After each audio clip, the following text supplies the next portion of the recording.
The clinking of silverware against porcelain was the only sound between us.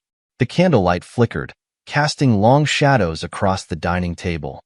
It should have been an ordinary dinner, another quiet evening in our home, another meal shared between a husband and wife. But the air was heavy, thick with the tension that had been building for months. Isabelle sat across from me, her posture stiff, her eyes distant. She barely touched the meal I had prepared. I noticed the way she glanced at her phone every few minutes, as if waiting for something more important than this moment, more important than me. I had spent years ignoring these signs, convincing myself that it was just stress, that it was just another phase. But deep down, I knew better. Love doesn't just fade like this, not without a reason. "You're not eating," I finally said, setting my fork down. She blinked, snapping out of whatever thoughts had stolen her attention. "I'm not that hungry." "Right." I nodded, staring at my plate, my appetite quickly evaporating. For months, I had rehearsed this conversation in my head. I had imagined different versions of how it could go, some civil, some explosive, but none of them had ever prepared me for what she would say next. She sighed, picking up her wine glass, swirling the liquid absent-mindedly. "Marcus, can I be honest with you?" I lifted my eyes to hers, bracing myself. "Always." She smirked, but there was no warmth in it. "I settled for you." The words landed like a physical blow, knocking the breath from my lungs. I could feel my grip tightening on the edge of the table, my knuckles turning white. "What?" I asked, my voice quiet, controlled. She exhaled, as if this was something she had been wanting to say for a long time, something that had been burning inside her. "I settled for you, Marcus." "My ex?" "He was better. In every way. Especially in bed." I blinked, my mind struggling to catch up. It wasn't the words themselves that hurt the most. It was the ease with which she said them, like she had been waiting for the perfect moment to let them loose, knowing they would cut the deepest. I should have been angry. I should have yelled, flipped the table, done something, but all I felt was a strange, eerie calm. I leaned back, exhaling slowly. "Funny you mentioned that," I said, my voice measured. "I've already served you divorce papers." The shift in the air was immediate. Isabelle froze, her wine glass hovering midair. For the first time that night, I had caught her off guard. "You're lying," she said, her voice barely above a whisper. I reached into my pocket, pulled out my phone, and slid it across the table. On the screen was the email confirmation from my lawyer. The papers had already been filed. Her lips parted slightly, but no words came out. The color drained from her face, her confidence faltering. I had always been predictable, always the one to compromise, to smooth things over, to stay no matter how bad things got. But not this time. This time, I was done. I picked up my fork again, casually stabbing at the food on my plate. "You should eat, Isabelle. Wouldn't want you to go to bed hungry." The silence that followed was deafening. The silence stretched between us, thick and suffocating. Isabelle's eyes darted from my phone to my face, searching for a crack, a hint that this was some elaborate joke, some desperate ploy for attention. But I just stared back, calm and unwavering. I had already won. For years, I had played the role of the patient husband, the one who smoothed over the rough edges of our marriage, who swallowed every passive-aggressive comment, every cold glance, every dismissive sigh. But not anymore. She finally set her wine glass down with a clink, her fingers tightening around the stem before letting go completely. "You're serious," she muttered, as if saying it aloud would change reality. I lifted my glass to my lips, taking a slow sip before setting it down again. Completely. Her throat bobbed as she swallowed, her hands curling into fists on the table. I could practically hear the gears turning in her head. She wasn't used to this. She wasn't used to me standing my ground.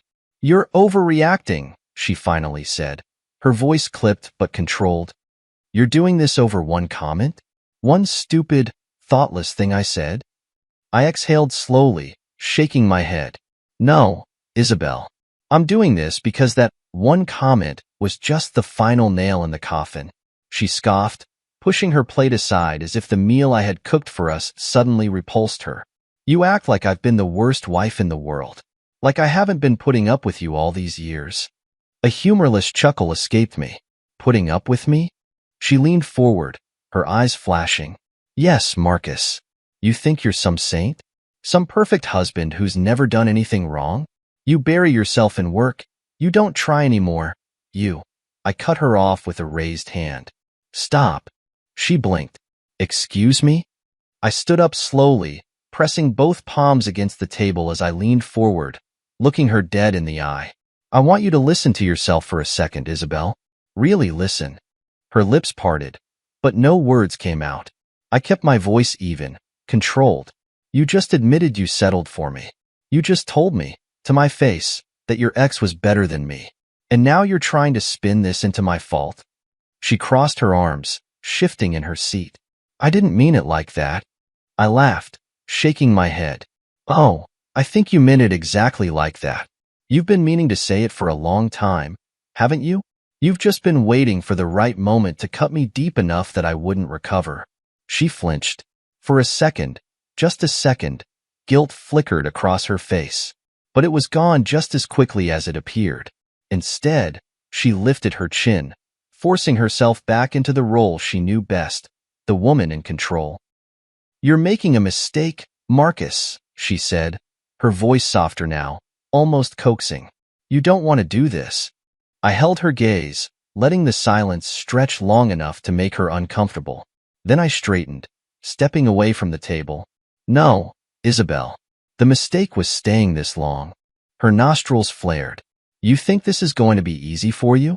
That you're just going to walk away and everything will magically be better? I shrugged, grabbing my phone off the table. I don't expect it to be easy, but I expect it to be worth it. Her jaw clenched. What about the house? The finances? You really think you can just— My lawyer is handling everything, I interrupted. You'll get the papers tomorrow. You can either sign them, or we can drag this through court. She inhaled sharply, gripping the edge of the table as if grounding herself.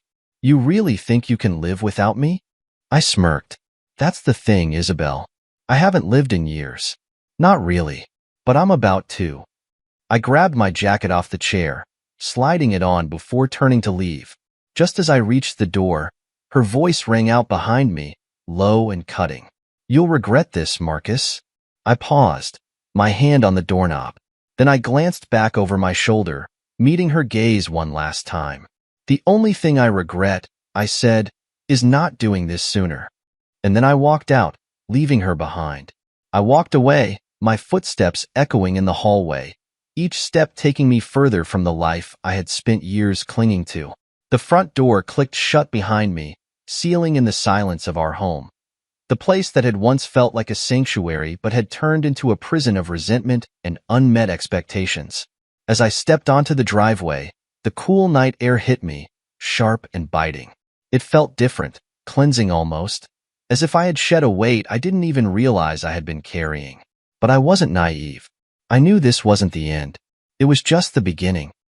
The morning after I woke up in a hotel room, the stiff mattress, the faint hum of the air conditioner, the impersonal decor.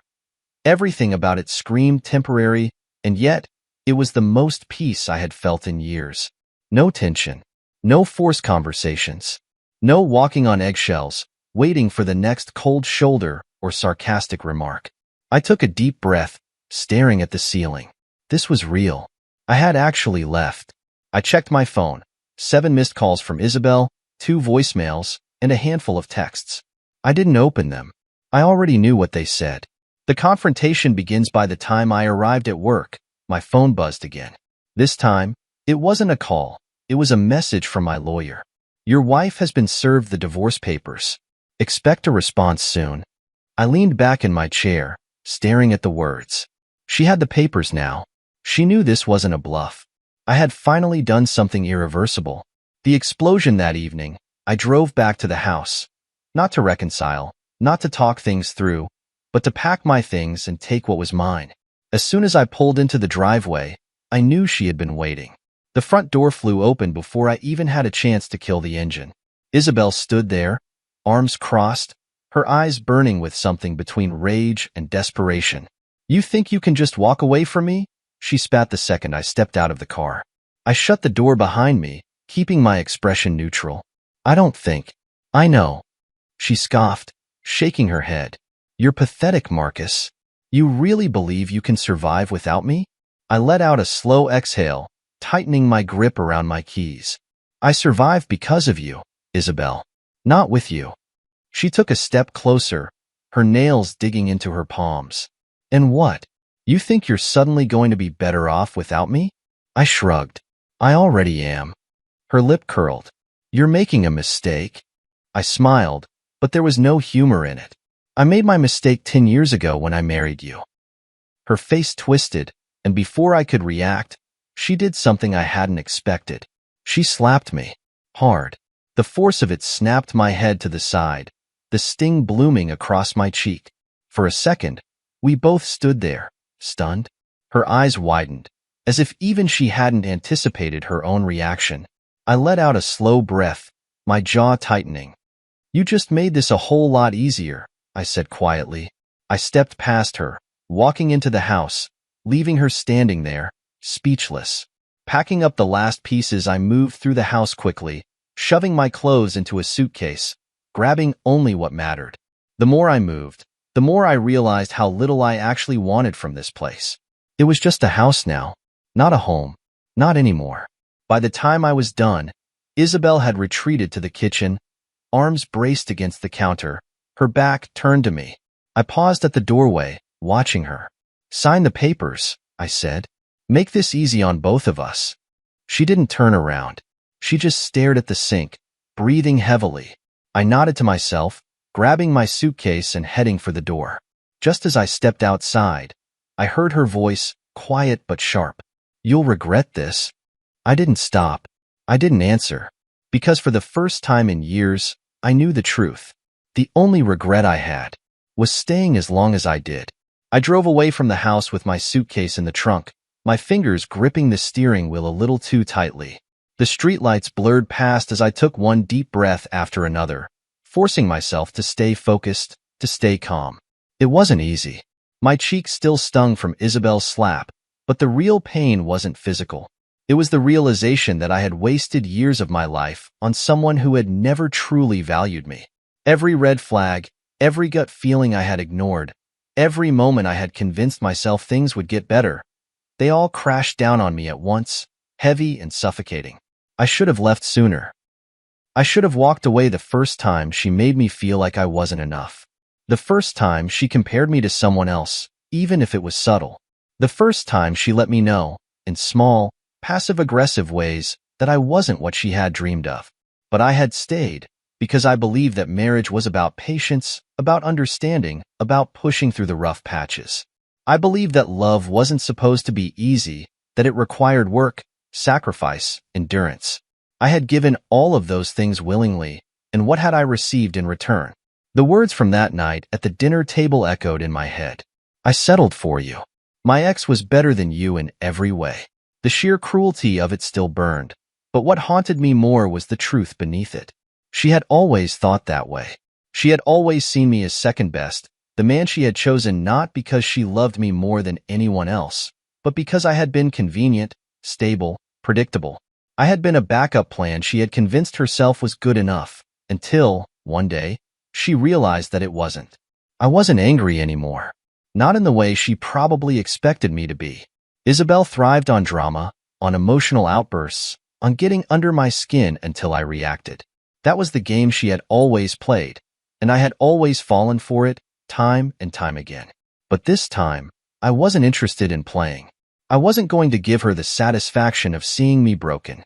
I had been broken for too long already, and I was done with it. I checked into my hotel, the same one I had stayed in the night before, and threw my bag on the chair before collapsing onto the bed. My body ached from exhaustion, but my mind wouldn't stop racing. I knew that this wasn't over. Isabelle wouldn't go quietly. She would fight, not because she wanted me back, but because she hated the idea of losing. It wasn't about love, it was about control. The next morning, I woke up to exactly what I had expected. Missed calls, text messages, a voicemail. I ignored them at first, sipping my coffee slowly as I stared out the window at the city skyline. The sun was bright, the sky clear, and for the first time in a long time, I felt like I could breathe. But I knew I couldn't avoid her forever. I had left, but there were still loose ends to tie up. When I finally listened to her voicemail, her tone had changed. The anger had been replaced with something else, something softer, more measured. "Marcus," she said, her voice quieter than usual. I don't understand why you're doing this. We've been through so much together. I know I said things I shouldn't have, but don't you think we owe it to ourselves to at least talk? To figure out if this is really what we want?" I closed my eyes, shaking my head slightly. It was classic Isabelle. She wasn't sorry for what she had said. She was sorry that I had reacted in a way she hadn't expected. She was sorry that I had taken away her ability to control the situation. I put my phone down without responding. By noon, I had met with my lawyer, going over the details of the divorce. It was all standard: division of assets, financial agreements, nothing out of the ordinary. I had no intention of fighting her over things that didn't matter. I just wanted to be done with it. But later that evening, as I packed my things, I got another message, this time from an unknown number. I almost didn't open it, but curiosity got the best of me. The moment I saw the first few words, my stomach twisted. "You need to know the truth about Isabelle." I frowned, my heart pounding a little harder. The message continued. "She never really let go of him. She's been in contact with her ex for years. I thought you should know." There was no name, no explanation, just that one ominous warning. I stared at my phone, my mind racing. Had I really been so blind?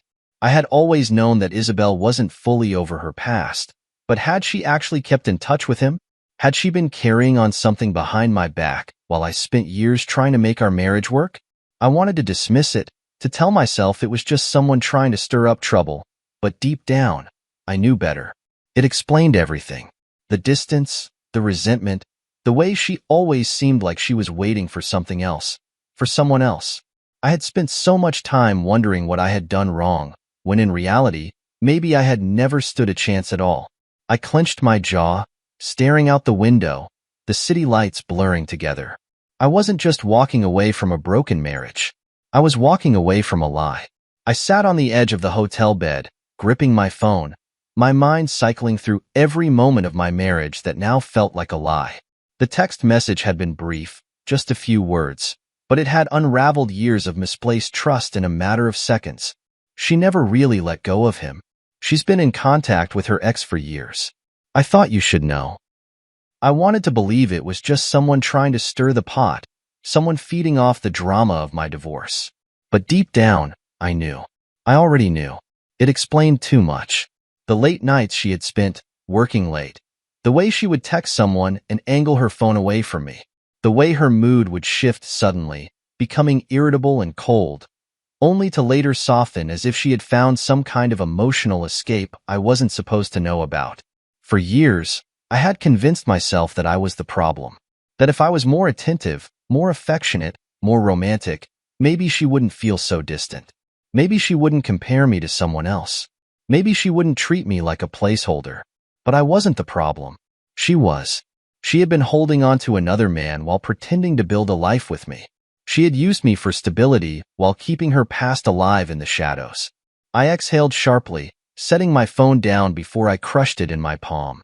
My body buzzed with a slow, simmering rage, the kind that didn't explode in outbursts but settled deep in your bones, cold and unshakable. I had wasted years trying to be enough for a woman who had never even truly chosen me.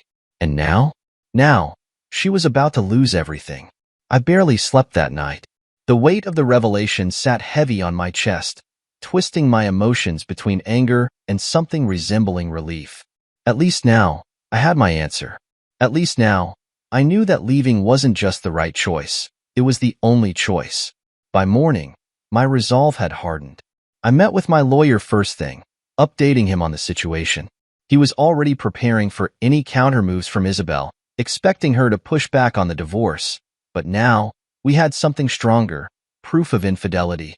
If she had been in contact with her ex for years, that meant there were messages, emails, records.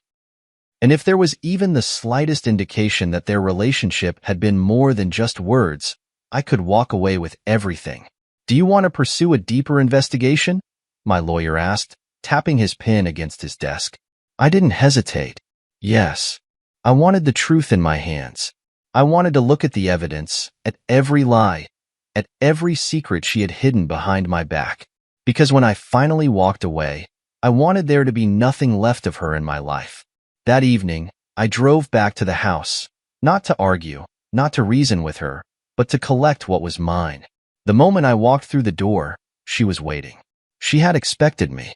Her arms were crossed, her expression carefully neutral, but I could see the tension in her posture, the way she was bracing herself for a fight. You ignored my calls, she said, her voice edged with frustration.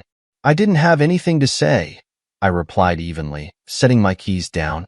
Her eyes flickered with something, uncertainty, maybe even fear, before she quickly masked it. We don't have to do this, Marcus. We can talk about this like adults. I let out a sharp laugh, shaking my head. Talk? Now you want to talk? She exhaled through her nose. I know you're angry. I tilted my head. Oh, you have no idea. She shifted on her feet, biting her lip as if considering her next move carefully. I was hurt too, you know. I felt neglected. Stop. I cut her off before she could even start. Her jaw clenched. You don't even want to hear me out? No, I said simply. Because I know everything now, Isabelle. A flicker of panic crossed her face. What are you talking about? I took a slow step forward, my voice dangerously calm. Your ex. The one who was better than me in every way. The one you never really let go of. She froze. For the first time, she had nothing to say. No excuse. No defense. No clever way to twist the situation in her favor. I nodded slowly. Yeah, that's what I thought. The silence stretched, heavy and suffocating, until she finally let out a breath, her shoulders dropping. Marcus, it's not what you think, she whispered. Then tell me what it is. She opened her mouth, then closed it. And in that moment, I knew. I knew that she had never been fully mine. That the emotional distance, the resentment, the coldness, it had never been about me. It had been about the fact that she had still been tied to a man who had left her behind. And the worst part? She had taken it out on me. She had punished me for not being him. She had belittled me because she resented the life she had built with me instead of the one she had lost with him. My fingers curled into fists at my sides. This was never my failure. This was hers. I exhaled slowly, the anger in my chest turning into something colder. I'm done, Isabelle. Her head snapped up. Marcus, no, I said, my voice firm, final. This marriage? This game? We're done. Her lips trembled, as if she wanted to argue, to beg, but she must have seen something in my expression that told her it was too late. Because it was. I grabbed my bag, walking past her toward the door. She didn't try to stop me. She didn't say another word. Because for the first time in our entire marriage, she had no control over me. And that realization must have terrified her. I didn't look back. Not when I walked out the door, not when I threw my bag into the car, not even when I pulled out of the driveway. I had spent too many years looking back, second-guessing myself, searching for the smallest sign that things could get better. This time, there was nothing left to see. No hope, no regret, just the end of something that had already died long ago. The streets were quiet as I drove through the city, the soft hum of the engine the only sound in the car. My grip on the steering wheel was tight, my jaw clenched, but it wasn't anger anymore. It was finality. I wasn't driving away from my home. I was driving away from her. I checked into the hotel again, the same one I had been staying in since I left. The receptionist barely looked up as I took my key, as if she had already categorized me as another man escaping something, another husband going through the motions of a marriage falling apart. Maybe I was. Maybe that's exactly what I had been, but not anymore. As soon as I got into my room, I collapsed onto the bed, exhaling slowly. My phone vibrated in my pocket, and I knew, even before I pulled it out, that it would be Isabelle. Her name flashed on the screen. I stared at it, debating whether to answer. Then I pressed decline. The silence that followed was more satisfying than I expected. The breaking point the messages started soon after. At first, they were calculated, measured, the kind of text that made it sound like she was the reasonable one. Marcus, I know you're upset. Can we talk about this like adults? I think you're making an emotional decision, and you need time to cool down. I let them sit there, unread, unanswered. Then the tone changed. Ignoring me isn't going to fix anything. You're acting childish. Still, I didn't respond. And then, when she realized I wasn't playing along, she sent the message that almost made me laugh out loud. I don't even care anymore. You're weak for running away. Weak. I had stayed through years of emotional manipulation, through nights of being treated like an afterthought, through arguments where I had to apologize just to keep the peace. And yet, to her, I was the weak one. I placed my phone down, stretched out on the bed, and closed my eyes. I wasn't falling for it. The first crack the next morning, I woke up feeling lighter than I had in years. There was no tension waiting for me at the breakfast table, no cold stares across the room, no second-guessing whether I was saying or doing the right thing. It was just me, alone, and I was okay with that. I scrolled through my emails, sorting through work-related messages, until one subject line caught my attention. Confirmed. Divorce papers served. I clicked on it, scanning the confirmation from my lawyer. Isabelle had officially been served. I leaned back in my chair, exhaling slowly. It was real now. This wasn't just an argument. This wasn't just another fight. This was the end. Isabelle's realization by the afternoon, the calls started again. I ignored the first few, but when my phone rang for the 5th time in a row, I finally picked up. The silence on the other end stretched for a few seconds before she spoke. You actually did it, she said, her voice smaller than I had ever heard it. I didn't respond. You actually filed for divorce, she continued, almost to herself. Still, I said nothing. I heard her inhale sharply. Marcus, we can fix this. You're overreacting. We've had fights before. This isn't a fight, Isabelle, I interrupted. This is the end. She let out a shaky breath. You don't mean that. I did. For the first time in our entire marriage, I actually meant it. I spent years waiting for you to love me the way I deserved, I said, my voice calm, controlled. And all that time, you were holding on to someone else? Her breath hitched. That's not fair. I almost laughed. Fair? Was it fair that I had spent years bending over backward to be enough for her, while she compared me to a ghost from her past? Was it fair that she had insulted me, humiliated me, and then expected me to stay? I shook my head. I'm done, Isabelle. Sign the papers. Marcus, I ended the call. And this time, I blocked her number. A new kind of freedom that evening. I went for a walk. The air was crisp, the city alive with people moving on with their lives. For the first time in years, I realized that I was one of them now. I wasn't trapped in a cycle of toxic love. I wasn't spending my days trying to fix something that was never meant to be fixed. I wasn't waiting for someone to finally see me, to appreciate me, to choose me. I had chosen myself, and that, more than anything else, was what Isabelle would never understand. Because for her, love had always been a game of power, a battle of control. But for me, it was finally something real, something worth waiting for, something I was finally free to find. The reality of what I had done sank in the next morning when I woke up and saw my lawyer's email confirming that Isabelle had officially been served. There was no more speculation, no more wondering how she would react or if she thought I was bluffing. It was done, and there was no turning back. As I sat on the edge of my hotel bed, the weight of finality pressed against my chest, but instead of feeling regret or hesitation, I felt something unexpected, relief. I had spent so long carrying the burden of trying to keep our marriage afloat, pouring everything I had into something that had been rotting from the inside out. Now, for the first time in years, I had nothing left to give, and that realization didn't scare me the way I thought it would. It felt liberating. I no longer had to try. I no longer had to fight for someone who had already given up on me a long time ago. But I knew Isabelle, and I knew she wouldn't just sign the papers quietly. That wasn't in her nature. She wasn't the kind of woman who accepted defeat easily, and she definitely wasn't going to accept that I had been the one to walk away. By noon, my phone started ringing, and I wasn't surprised to see her name flash across the screen. I let it ring the first few times, letting her sit in the reality of her new situation, but by the fifth call, I finally answered, keeping my voice steady and uninterested. "You got the papers," I said, skipping any kind of greeting. There was silence on the other end for a moment before she spoke, her tone carefully measured. "So that's it? You just file for divorce and don't even have the decency to talk to me first?" I almost laughed at the absurdity of her words. After everything she had said to me, after the years of distance, of cutting remarks, of making me feel like I was never enough, she was really trying to play the victim now.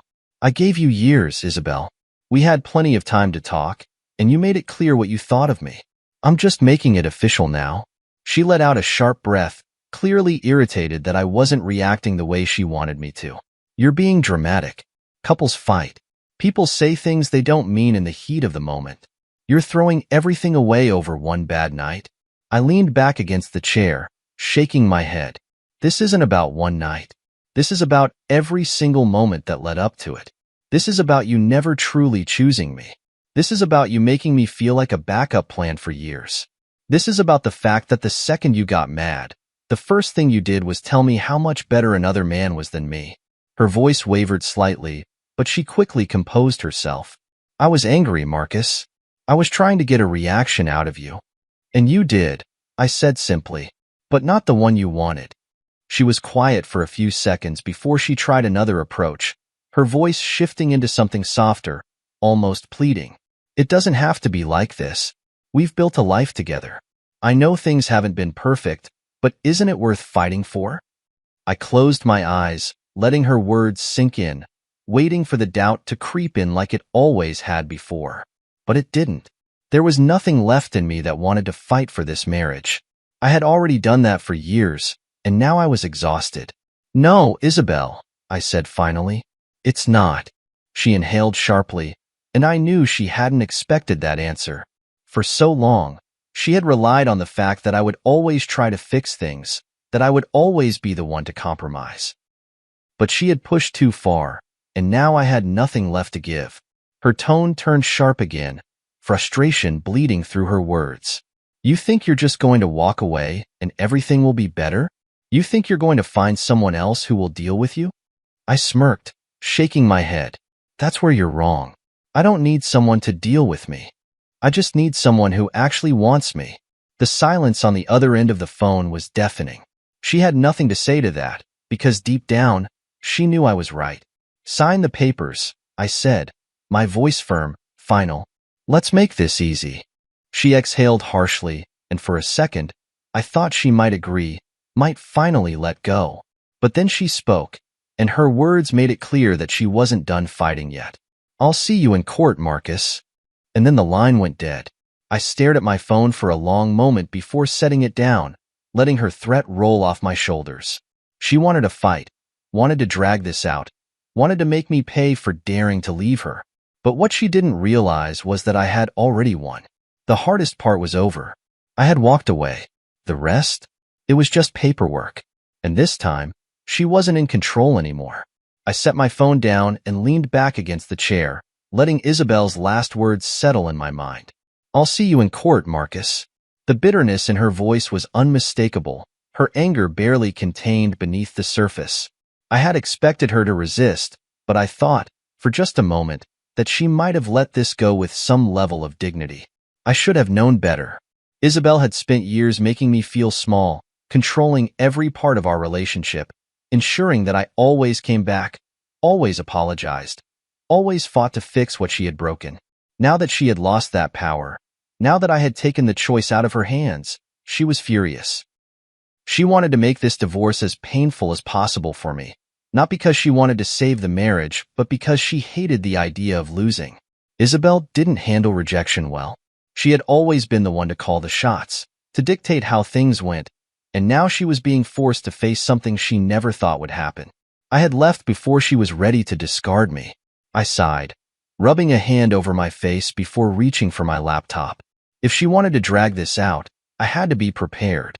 My lawyer had already laid out the options, and I knew exactly what I needed to do. Isabelle could threaten all she wanted, but legally, she had no grounds to fight me on this. There was no prenup, no shared children, and aside from a few assets, there wasn't much tying us together anymore. She could waste time. She could make noise. But in the end, the divorce would go through whether she liked it or not. Later that evening, I grabbed dinner at a small restaurant near the hotel. It was the first time in years that I had eaten alone without feeling lonely. The solitude wasn't something to be afraid of anymore. It was liberating. I could take my time, enjoy my meal without worrying about pleasing someone else, without the unspoken tension that had filled our home for so long. For the first time in a long time, I felt like I was living for myself instead of just existing in someone else's world. I knew that the days ahead would be filled with more fights, more resistance from Isabelle, but I didn't care. I had already won. The hardest part was walking away, and now that I had, there was no going back. The next morning, I woke up to another text from her. "You're being ridiculous. This isn't how marriages end. We need to talk." I stared at the screen for a long moment before deleting the message without responding. Talking was for people who still had something to salvage. Talking was for people who hadn't spent years being torn down and belittled. Talking was for people who hadn't already made up their minds. She could try to negotiate, try to rewrite history, try to convince herself that this wasn't really happening, but none of it mattered. The paperwork was filed, the process had begun, and there was no stopping it now. I wasn't playing her games anymore. By the afternoon, my lawyer had sent over an update. Isabelle had been served the official court notice, and as expected, she had refused to sign immediately.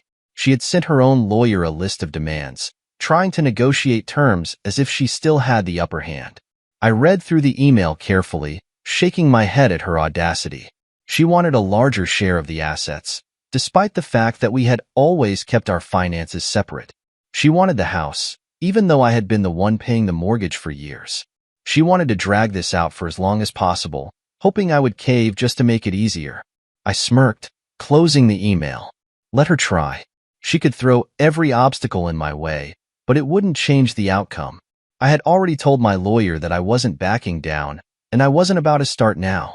Isabelle had underestimated me for too long. She thought I would fight for her, for the life we had built, but what she didn't realize was that I had nothing left to fight for. Over the next few days, she called less and less. The messages became more sporadic, shifting between anger and guilt, as if she was trying to figure out which version of herself could break me first. But I didn't respond.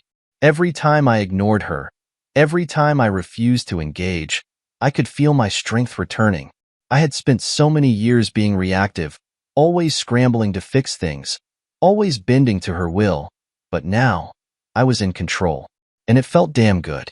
A week later, I received another email from my lawyer. Isabelle had finally responded through her attorney, agreeing to move forward with the divorce. She had tried to negotiate one last time, but the truth was, she had no real leverage. She had spent years thinking I was weak, that I would always crawl back, that I would always be the one trying to fix what was broken.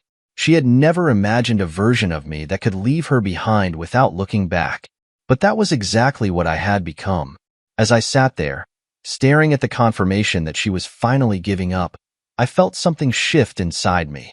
This wasn't just the end of my marriage. This was the end of who I used to be. The man who had stayed silent. The man who had accepted less than he deserved.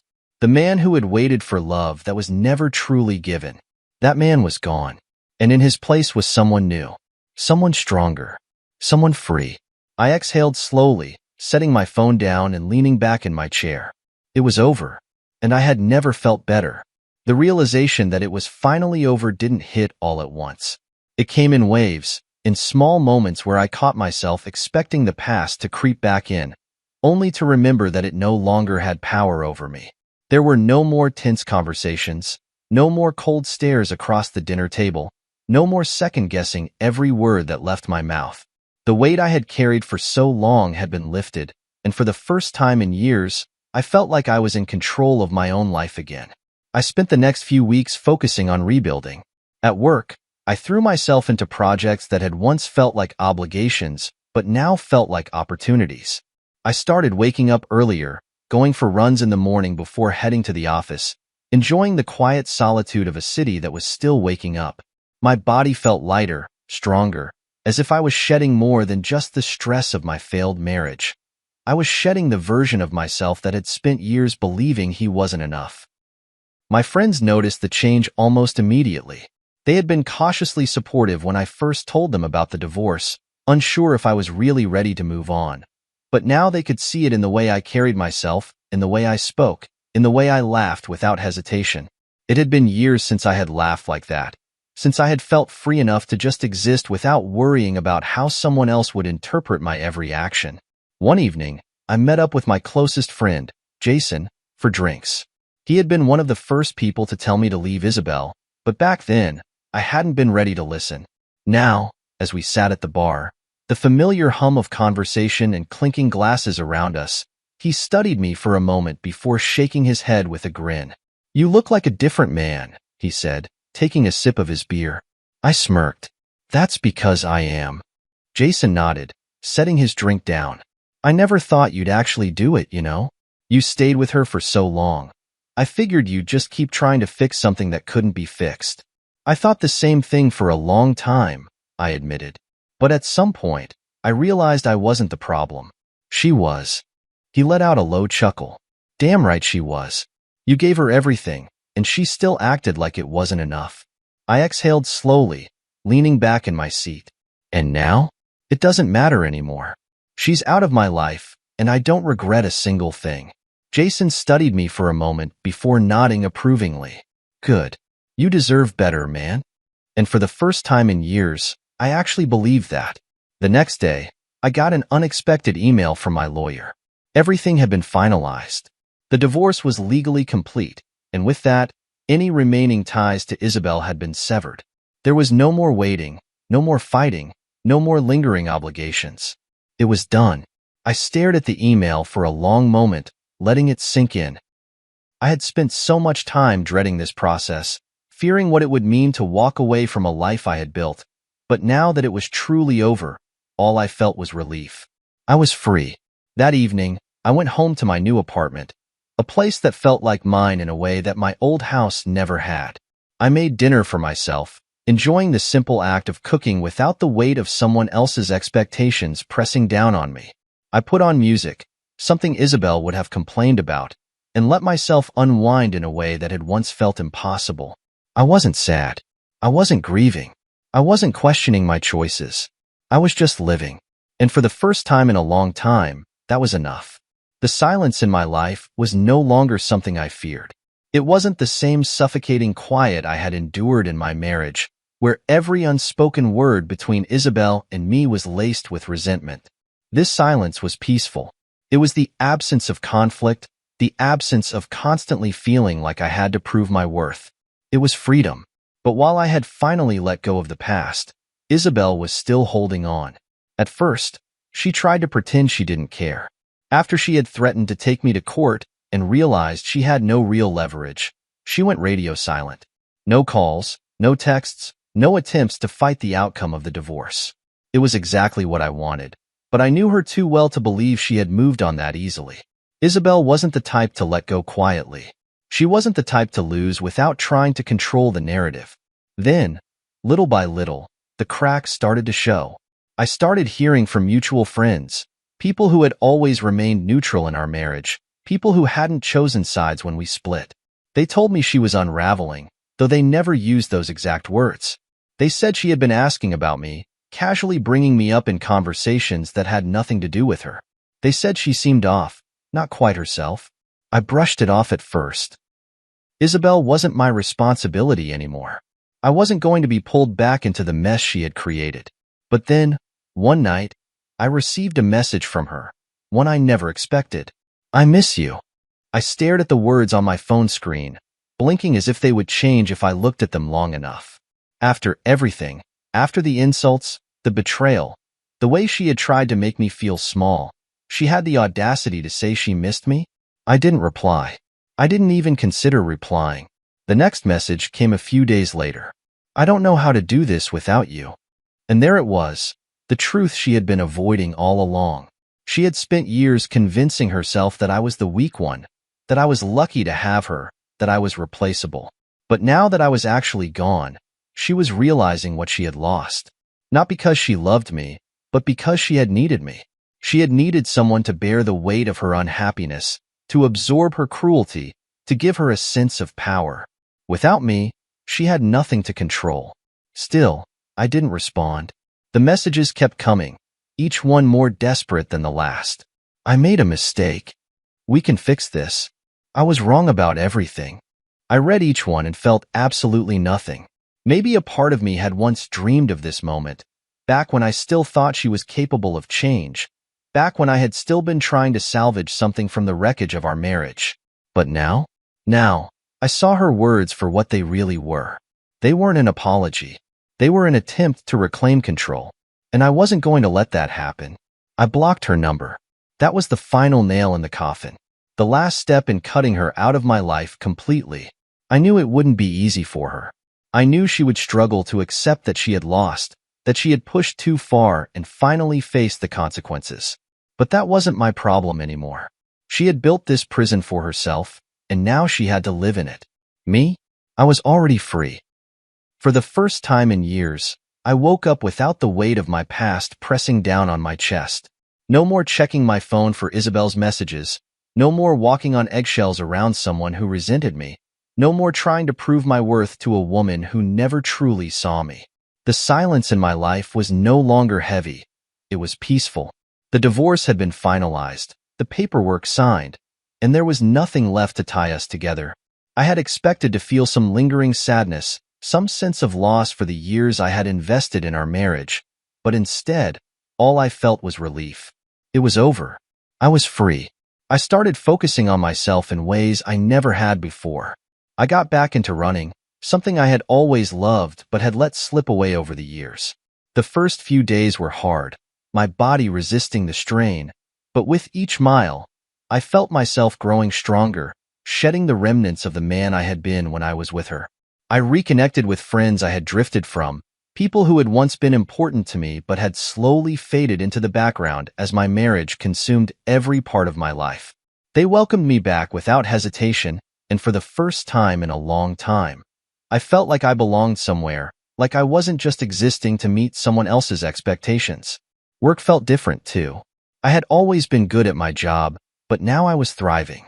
Without the constant stress of my marriage draining me, I had more energy, more focus. My boss noticed the change almost immediately, and before I knew it, I was being offered a promotion. Something I wouldn't have been in the right headspace to accept just months ago. Everything was falling into place. One evening, I found myself sitting on the balcony of my new apartment, a place that actually felt like mine, watching the city lights flicker to life. I had spent so long trapped in a relationship that made me feel small, like I wasn't enough, like I had to constantly fight to be loved. But now, I realized that love wasn't supposed to feel like that. Love wasn't supposed to be a battle for survival. I had been given a second chance, not just at relationships, but at life. And this time, I wasn't going to waste it. Adjustments. Thanks for trusting me with your story.